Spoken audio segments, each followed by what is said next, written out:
Hello again. Let's continue with the topic of laws of differentiation or different rules. So I want to show you how to prove actually the power rule. So we have d dx of x to the nth power equals to n times x to the power of n minus 1. So let's assume that we have a function f of x equals to x to the nth power, and we will be using the definition of the derivative, but in this form, not the usual one that we were using, but this one. Limit as x goes to a of f of x minus f of a over x minus a. So this is exactly the same definition, just at some specific point a.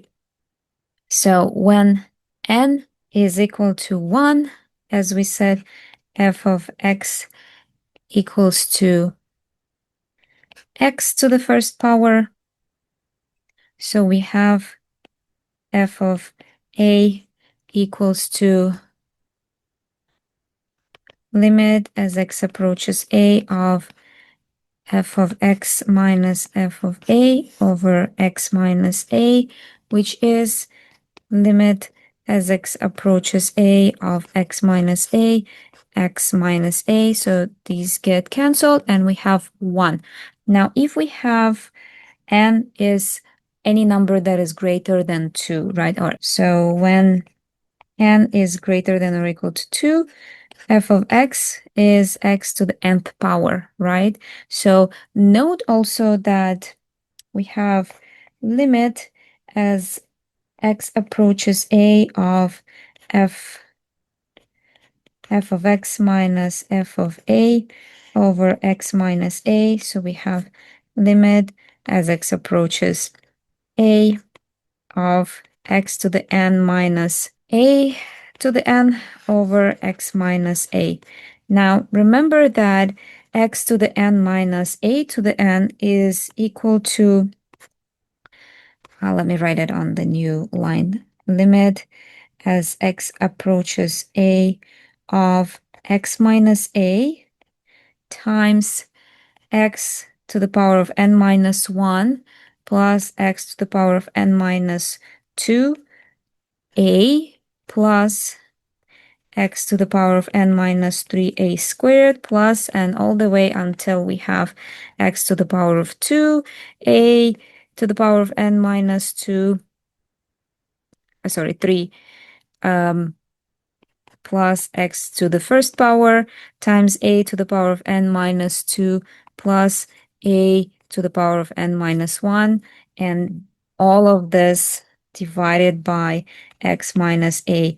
And you see that we have x minus a canceled. So this is the remaining factor we have for our function. So we have limit as x approaches a of this whole function. Let me just copy that and paste it down. And now we'll just plug in our a into each term, and we have x to the n, a to the n minus 1 plus a to the n minus 2 times a plus a to the n minus 3 times a squared plus all the way until we have a squared times a to the n minus 3 plus a times a to the n minus 2 plus a to the n minus 1. Now let's simplify it. We have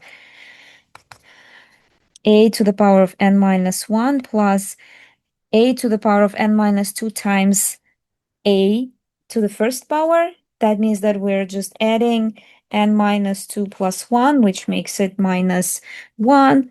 Then plus, for the second one, we have a to the n minus 3 plus 2, right? The rules of multiplying or adding the exponents. So that's going to be, again, n to the negative 1 plus all the way until we have a to the power of 2 plus n minus 3, which makes it n minus 1, right? N minus 1 again. And then we have a to the first power plus n minus 2, which gives us again n minus 1 and plus a to the power of n minus 1. So how many n minus 1 do we have? We have exactly n of them. We have n terms times a to the power of n minus 1. And this is the proof of the power rule. Next one, I want to give you a quick proof and the definition of the derivative of e to the x. So the derivative of e to the x is in fact e to the x. So d dx of e to the x is equal to e to the x. And let's just see the proof. We have d dx of e to the x. Again, using the definition, we will have limit, the regular definition, will have a limit as h goes to 0 of e to the x plus h minus e to the x over h.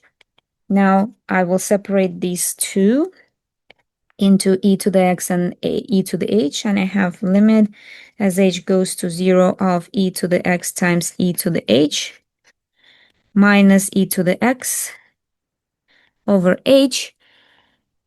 And now I will factor out e to the x, and I will have limit as h goes to 0 of e to the x times e to the h minus 1 over h.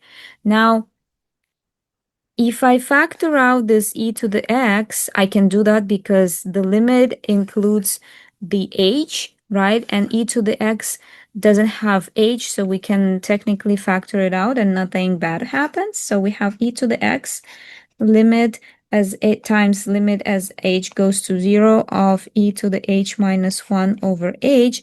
Now you cannot factor out e to the h here because h is the variable of interest. This is the same essentially rule as we have for the summation, right?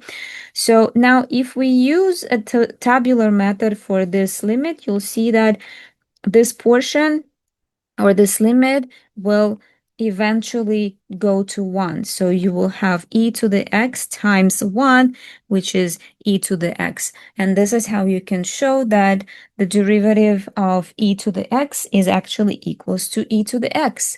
Now let's apply our differentiation rules to find the tangent lines. So an example would be f of x is equal to x cubed minus 6x squared plus 9x plus 2, I want to find all the points where the tangent line has the slope of 3. So first of all, I need to find the derivative. So the derivative of a function is going to be 3x squared minus 6 times 2, that's 12x plus 9. And we want this to be equal to 3, right? So, okay, so we'll just equate it to 3 and we will simplify this expression. We have 3x squared minus 12x, and then 9 minus 3 is going to be plus 6 equals to 0. Now, we can divide everything by 3, and we have x squared minus 4x plus 2 equals to 0. And now applying the quadratic formula, we get x1 and 2, we get 4 plus minus square root of 4 squared minus 4 times 2 divided by 2, and we get 4 plus minus 16 minus 8 over 2. And from here, we can simplify it to 4 plus minus, so that's going to be 8, and we can simplify it to 2 square root of 2, so we would have 2 square root of 2 over 2, and now we can cancel the 2 and reduce 4 to 2, and I will have 2 plus minus square root of 2. So the points where the tangent line has the slope of 3 have the x value of 2 minus square root of 2, and x2 is 2 plus square root of 2, which is when you plug it into the original function, you will get approximately 0.59 and comma 3.77, and for the second one you'll have 3.41 comma 0.23. Check that and see if you have the same.